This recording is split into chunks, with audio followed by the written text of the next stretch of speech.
What's going on, y'all? Machiavelli Mills TV. So look, y'all, last week the Philadelphia 76ers season came to an end. And it came to an end in a very, very displeasing way if you're a 76ers fan.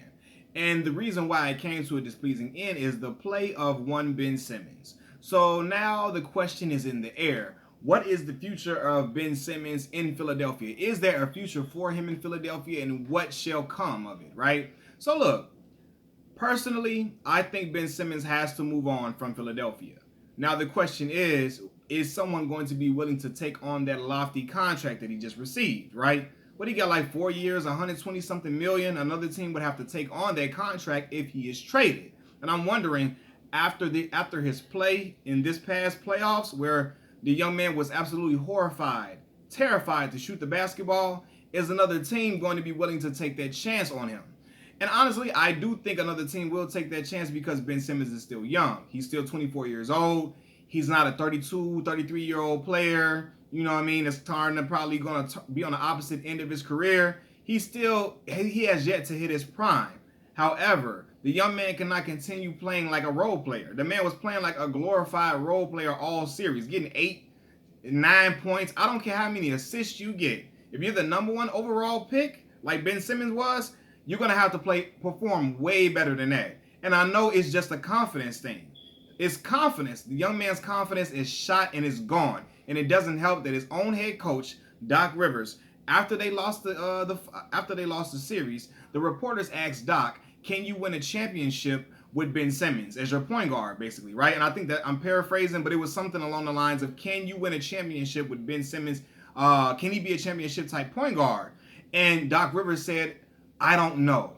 The coach said, "I don't know." Now, I'm going to be real. If he stays in Philadelphia, his confidence will just decrease because his own head coach has shown to the world, spoken to the world, that he don't know. He really unsure about his point guard. He's unsure about him. He's not confident in him. He doesn't really believe in him at all, because if he did, he would answer confidently and say, "Yes, we can win with Ben. There's some things that Ben has to fix, but he's a great player with a lot of upside, a lot of potential. It's the reason why he was the Rookie of the Year." But Ben Simmons, truthfully, has been on the decline since winning Rookie of the Year. And the reason why is because he doesn't have a jump shot. He doesn't want to learn how to shoot, and he's scared to shoot. Now let me tell y'all something. It's a difference between missing shots, not really having a good shot, and being afraid to shoot. Now he's afraid to shoot. And I know it because the young man was right under the basket. Could have easily went up for a dunk at 6'9" and then passed the ball off. And to the point, it was so openly, like, it was like, wow. Like Jaleel Okafor, godly. What's my man name? Joel Embiid put his hands on his head and was like in disbelief and dismay, like, "Oh my fam, you're not gonna go right up and go dunk the ball for an easy two?" Because he threw the ball off for a pass, and I forgot who he threw. Who did he throw it to? Tybal or what's the boy named Tobias Harris? One of them, they missed the shot, and it was like, damn. It ruined the play. It was an easy dunk for Ben Simmons. But right now, the young man's confidence is absolutely shot. And, like, again, Doc Rivers is not going to help it out anymore. The media is jumping all on him. They clowning him. The fans in Philadelphia are on his neck, at his head right now, because they're like, "Fam, how you average 16 a game your rookie season, and now you average, 11 a game throughout the playoffs?" The man was finishing the game with 5, 8, under double digits. He was finishing games with single-digit points. And you can get 20 assists all you damn want to. If he not scoring, it's a done deal, right? Tobias Harris and Joel Embiid need somebody to help them out. And he was not an offensive option at all. At all. The man looks shaky when it came to offense. Unless he's passing the ball, he looks absolutely shaky, and he has to work on that. Now, I will say this, though. If he were to land in Golden State with Steve Kerr, Steph Curry, Klay Thompson, I believe they would get that young man's confidence right, and he will start to shoot the ball, and he will start to be a much better player, and you can see the whole landscape of who Ben Simmons can be. But in Philadelphia, it's no more. His teammates have lost confidence in him, Joel and Doc Rivers. So it's like, damn, none of y'all got my back? Don't none of y'all, you know what I mean? I'm thinking like, damn, Doc, the best Doc could have did is lie. Some people are like, what you want Doc to do? Lie? Absolutely. Yes. Hell yeah. Lie your ass off. Lie. Because at the end of the day, if that young man remains in Philadelphia, you have to help build his confidence up. You have to build it up, right? Because honestly, in the NBA, I don't think a coach can make somebody's confidence, but I think they can take it away for damn sure. You can damn sure take away the confidence of a guy, especially if he's like kind of a little bit unsure about himself in the slightest bit. A coach can take that confidence all the way, right? And be honest with y'all, Doc has been a coach from what I heard. I thought he was the opposite. He ain't really no player coach like people think. I've heard a lot of players, several players having run-ins with Doc. They ain't really vibing with Doc that well on certain things, and then it's friction created through that, right? So I think Ben is in that situation now.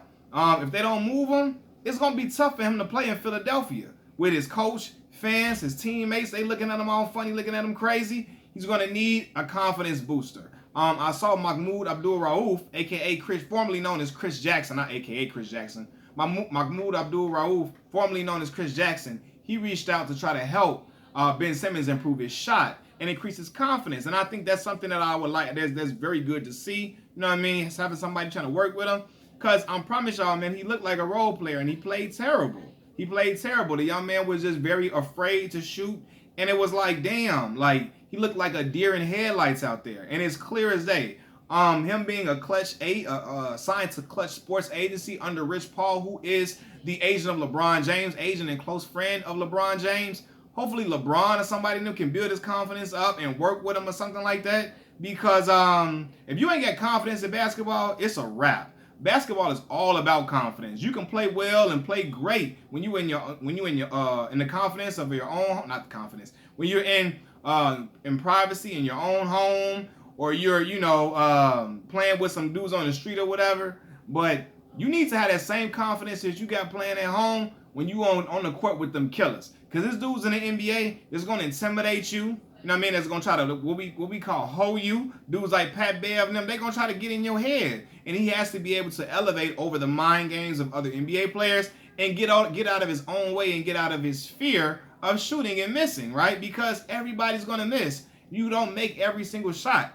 But however, you miss 1,000% of the shots that you don't take. You know what I mean? And if he were willing to shoot and be engaged offensively outside of passing, Philadelphia would have had a better chance to win the series. You know, without question, they would have had a better chance to win that series had he been more aggressive, right? And I heard Shaquille O'Neal, his fellow LSU alum, talking about how, he was aggressive at LSU and all of that, right? And I'm going to tell y'all right now, I watched Ben Simmons playing when he was in college. And to me, Ben Simmons was not aggressive like that. He got 19 a game, but it came like in spurts and it came real fluky at times. He'd do it, and it was times where he looked very disengaged offensively at LSU, right? But he was still willing to attack at some points.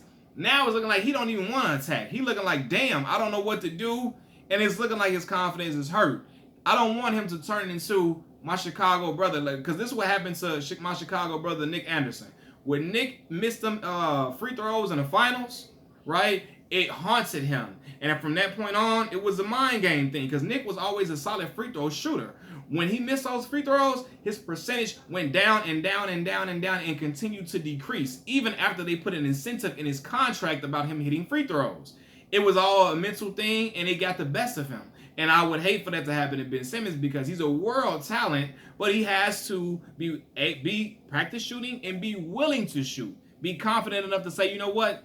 Forget all that. I'm going to clear out all the outside noise. I'm going to try to get into the gym and get this jump shot together, and I'm going to try to knock these shots down. Because whatever franchise that he plays for needs him to be like that. Especially when you 6'9" playing the guard position. Put these dudes in a bucket. You know what I'm saying? You ain't got to shoot a jump shot. Go to the cup. Be aggressive. Be strong. You know what I mean? Show that physical presence on the offensive side of the basketball in order to establish some type of dominance outside of passing. He got to do more than pass in order to be a great player and take it to the next level. I think him developing a jump shot is the difference between him being a guy that can make a few all-star teams here and there and him being a superstar player. You know what I mean? Him getting a jump shot, it would do wonders for his game. So I'm hoping he reaches out to Mahmoud Abdul-Rauf and accept his offer. Or, he gets with somebody that can elevate his confidence, right? But I do believe that if he goes to Golden State, I think it would change the trajectory of his career. Because right now, it's not looking too hot. Machiavelli Mills TV, I'm out. Peace.